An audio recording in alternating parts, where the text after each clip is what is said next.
Right, 5 minutes past the top of the hour. Thank you very much for being with us. This is the Daily Report, particularly this being the marketplace. Catherine Semalawi is on the sign language interpretation. Before the break, we were delving on the conversation about the process of registering for trademark.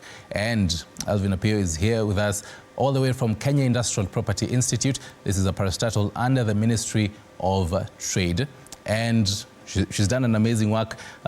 Previously, we were looking at a different form. Right now, it's a different form as well. This is a form TM2. Don't worry about these big names. She'll be explaining it to you because right now, even as you continue having your supper, you probably have a certain brand of soda, you're just drinking, and you've ever thought of who even registers this particular brands, whatever kind of product that you consume back at home. Who even, looks at these products? Well, it is KIPI. And they're here with us tonight just to help you understand as a consumer or someone who wants to actually have your own product. And this is the right form I can see, application for registration of a trademark. Walk us through this now, this particular bit of the application.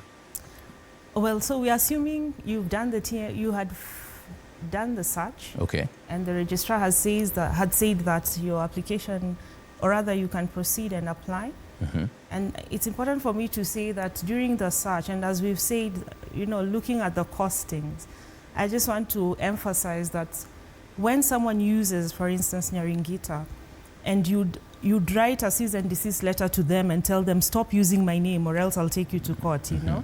And this person wants to confirm whether indeed Nyaringita has been registered. So that same form would be used. So for different purposes. For Nyaringita, he wanted to register the trademark. Okay. And for the other person, who is Elvin, who is using probably Nyangirita, and Nyaringita has written a letter to me to stop using the trademark, then I would use that form, which we call a proprietary search, for me to be able to know who the owner of that mark is. Right. So and in case someone has just joined us right now, yes, the form is TM27. So trademark form, the number is 27. Okay, thank you. Yeah, so here we have now the application form. So this is where now there's a commitment. And really, we open a file now that you indeed are looking to register a trademark. Right. So this is the first part, and I said our forms are very simple and very easy. It's a trademark with a clear representation of the trademark. So what we talked about, as earlier I had said, that a trademark is a sign that distinguishes a product of one entity from another. It's just simple like that. This trademark can either be it can be a brand, it can be a signature, it can be a name. When you look at TV47, yes. TV, that's a T and a V. It means television, isn't it? And some of us would say that they're letters T and V. So it can, exactly. So when we say this is the representation, this is a very good student as we go along. So this is TV47. Okay. And if you want to add color, for instance, since we cannot give the letters are only 26 in the alphabet. Yes. So what we do, we call it disclaimer. I say that we give exclusive rights. Okay. Meaning someone else can be able to use TV separately from TV47. Okay. 47 as well. 4 and 7, we will ask you to disclaim the exclusive use of the numeral 4 and the numeral 7. Right. Because this, and we have seen it, K24 would want to use the 4. Okay. So someone else would want to use it. Citizen TV would want to use TV to represent TV. And since this is a common feature for television and transmission of news, then we cannot give it to one person. Yes. At the end of the day, the branding is for exclusivity, meaning we are stopping other people from using. All right. So the combination is what we are registering, so that no one else can use the combination of TV 47. So someone thought of 47 and made us now know that when you say 47, representing the 47 count is yes. So that was the whole idea. Yes. Excellent. So when I think about it, I think about a TV station, Right. not necessarily the 47 counties, Right. because of what is in front of So even before you continue, so Elvine, I have separated this two intentionally. Yes. Because I mean, as you say, this two, the TV as well as the 47, they can be commonly used. Yes. Someone can come and say, but for the TV 47, you know, it doesn't have a space. Mine has a space. Do you look at some of these very subtle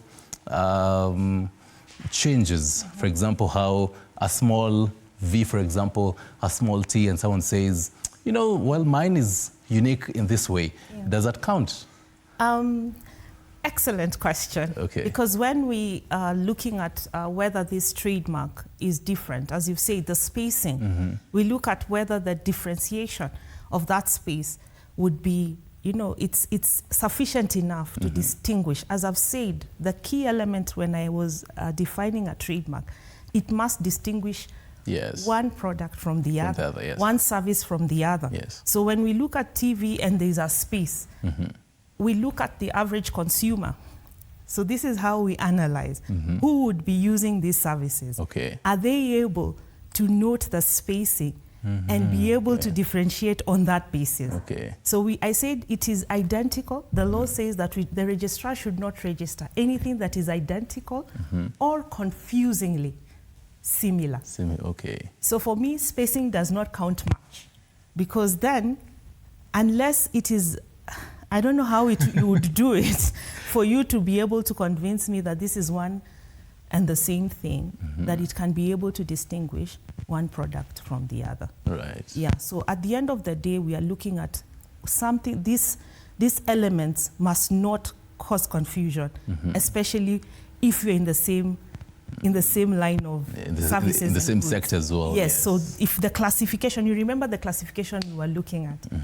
For instance, for TV 47, if it's entertainment or within class 41, you know, then we will classify you there. So anything within that class, we will find all those TV and radio stations. And the spacing does not count. There are other aspects that you can add to it. For instance, a color that can distinguish it, a logo that can distinguish it, use of microphones are common features. You know, use of, those are things that I've said that you have to disclaim within that class of goods. Right. Because then, most often than not, people will be using a microphone within this class of... most definitely. Yes, and the word TV as well is not distinctive. And particularly, not even in the country as well, because globally, because here it just box to the country as much, but then now globally, you had told us earlier that for a foreigner who wants to again register in the country,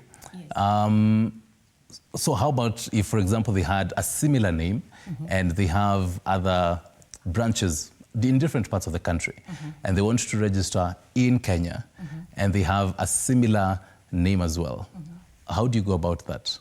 It could be the TV 47 as well. There could be very minor changes as well. Yes. So the question is, number one, the classical rule is that IP, intellectual property, is territorial. Meaning anyone who is coming from abroad has to register it within our territory. But something peculiar about trademarks is that we also look at prior use. And so this is a Commonwealth country, so we also have common law. So you're not supposed to pass off the goods of another as yours under common law. The beauty of registration is that we say in law it's prima facie proof of ownership. Once I see the certificate, I know that it belongs to Nyaringita. But if under common law, because we still use common law, that's what we call passing off. I'll be able to establish and say I've been in the market long enough, so that this person who is a new entrant could be copying my brand. You know, so the issue is if the person, and that's why we are saying we are foreigners who come into our market to register. If the person is registering, has a registration here, and we have an international registration system under the trademark system, which is called the Madrid system. Okay. So this is an agreement that was signed in Madrid. Okay. So we call it the Madrid. We signed under the Madrid Protocol, Right. which Kenya is a party to. Right. So we also recognize those marks. Right. You know, so territories and counties are not a limitation. We will search whatever is in our database, and that will stop you from registration. So. Yeah. Ladies and gentlemen, I hope that's just part one of it. The class is in session, as we had said. This particular form that, in case you're just joining us right now, is called a Form TM2, Application for Registration of a Trademark. And we have done that. So first here for TV47. Mwalimu, take us to number 2. Yeah, so we have different categories of trademarks. And I also need to say that a trademark can be represented in 2-dimensional, 3-dimensionals. It could be a signature. We've seen Pierre Cardin. Yes. You know, Nyangirita can sign his signature, and that becomes his brand. So it could be rendered in 2, and in our country, under the Trademarks Act, we also recognize 2 or 3-dimensionals, meaning bottles can be registered. You know, I've seen vehicles, you know, matatus registering the brands as it looks in 3D. All right, which is also, these are emerging fields, which is an interesting thing that we do. So a trademark, an ordinary trademark, could be this TV47 is an ordinary trademark under the class of goods for telecommunications or entertainment, that class of goods that I was talking about in class 41. Right. A certification trademark is someone who certifies, and I'll just make it simple. Like the KEBS diamond mark. Yes. This is someone who certifies a quality of certain goods. For instance, for us, when we see the diamond mark of quality, we know that the goods are fit for consumption. Yes. For human consumption. So this is a certifying body. They do not use the goods necessarily, but they, within that, when we see that mark, we know what it connotes and what it tells us. Well, there's another aspect of geographical indications that we also register through a certification trademark. Right. So this is something that we, a geographical indication, a big word, but these are just indications that connote certain quality, products that have a certain quality, are mainly because of their reputation and because of their geographical origin. Right. So it can be because of natural characteristics that are also humanly incorporated, human characteristics that have been incorporated. So things like Kericho tea. So you cannot replicate the weather there for you to grow that kind of tea.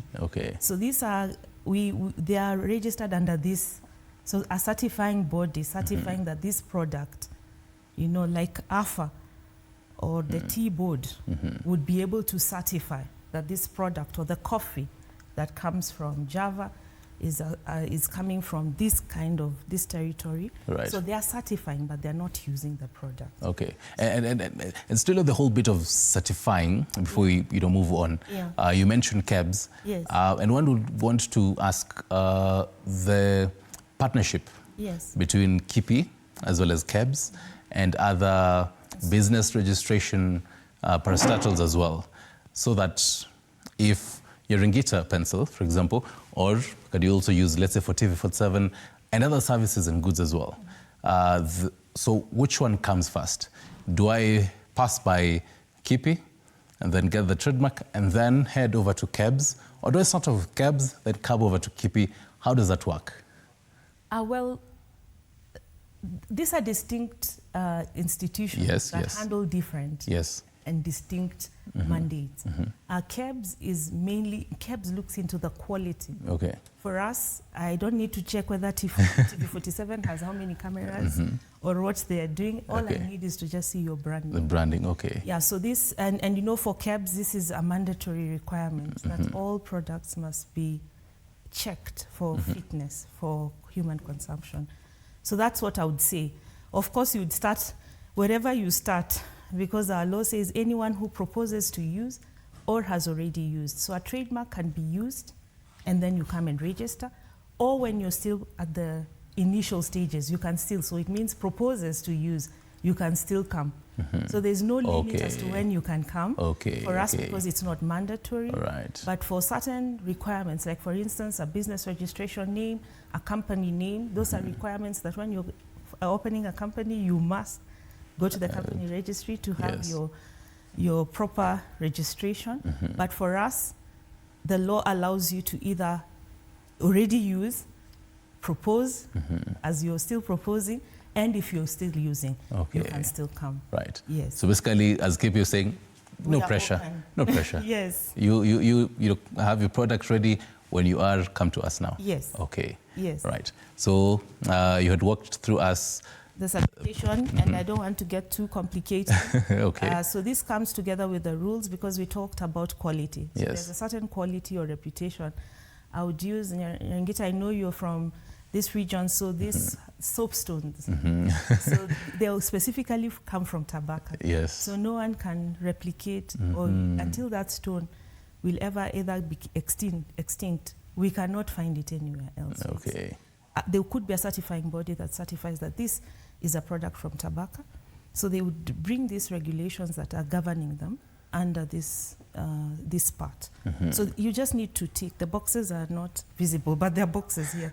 So if it's for UT47, we will do a trademark, which is an ordinary trademark.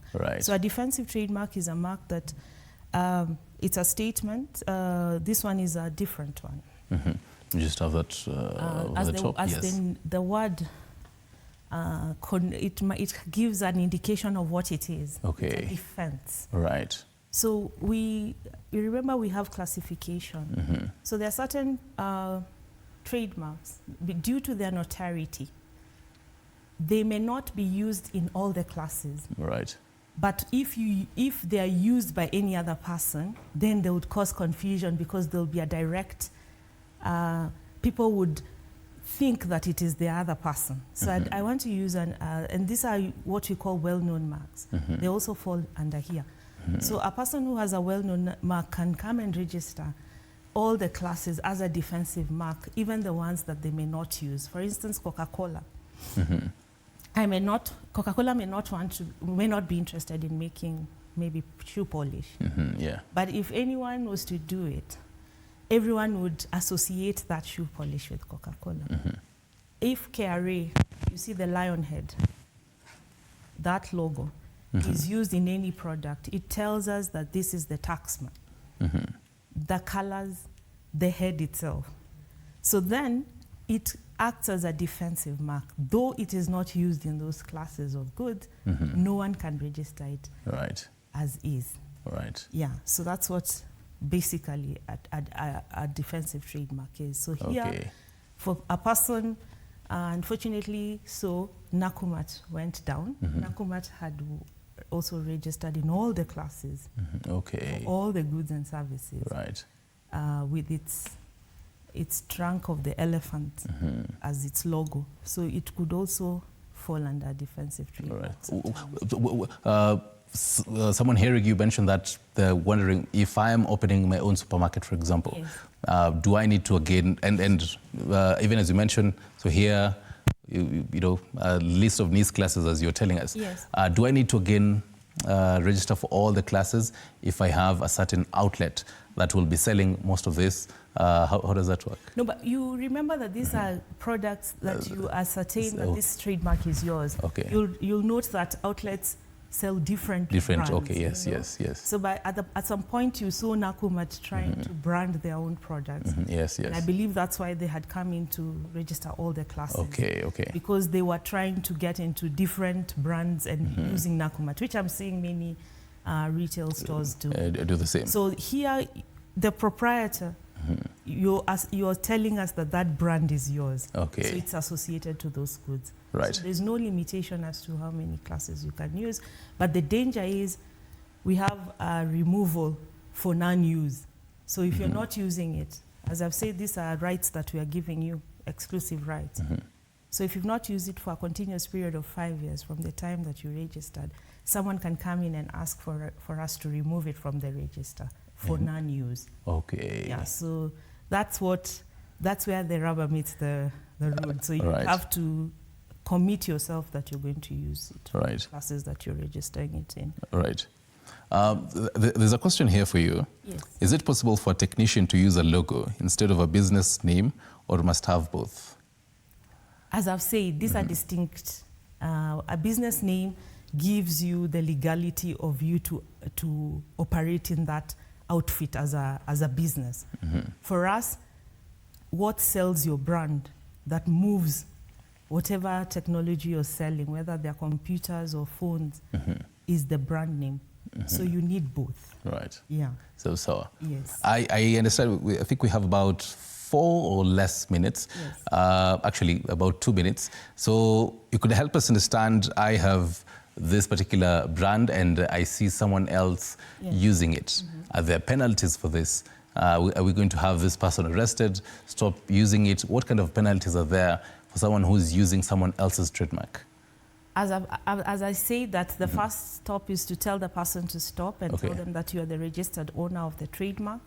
Then you're able to enforce it. Okay. And that's why we give you the right, the exclusive right. Right. You can take the person to court. The next course of action is to go to court. Okay. The only administrative part that KIPI comes in is in between when I talked about objections. Yes. When you come in and say that it's similar to mine. So those who are registered or using brands also need to be alert and visit our website to check the journal on what is about to be registered.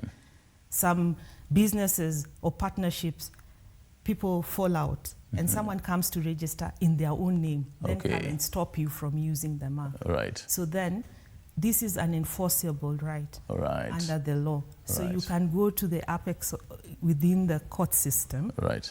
Once you have a registration. So.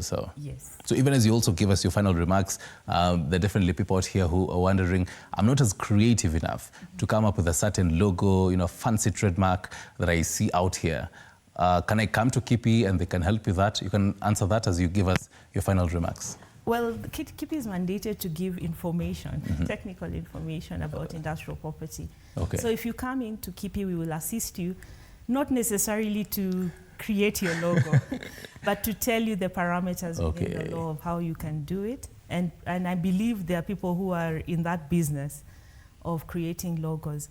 So we go to the point of giving you this information, telling you how you will apply and assisting you to apply, not necessarily helping you with your brands, but really it's our key mandate, and that's why we are here even today.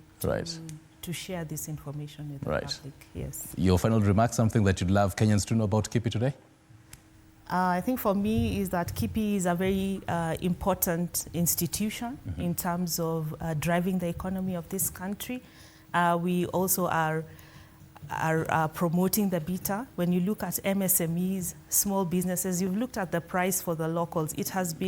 We are very conscious of the fact that local industry, we need to promote that which is within our country. Yes. So 12,000 through the process for 10 years is a good start. We also support agriculture, the creative superhighway, the digital superhighway, which is what the government is now looking forward to. I think we are very open to the public coming, and we give this information for free so that people can be able to continue to be innovative and inventive in this country as we drive technology forward. Oh, yes. Yes. Asante sana Elvine Apiyo. She is Assistant Registrar of Trademarks at the Kenya Industrial Property Institute, as well as Assistant Manager Legal Affairs at the same institute as well. Asante sana. And asante sana to you for following through our business class this particular evening. This is The Marketplace. This is Daily Report. Catherine Simalawi has been on the sign language interpretation. I'm used to Stanley Nyurungita. Have yourself a wonderful Wednesday evening.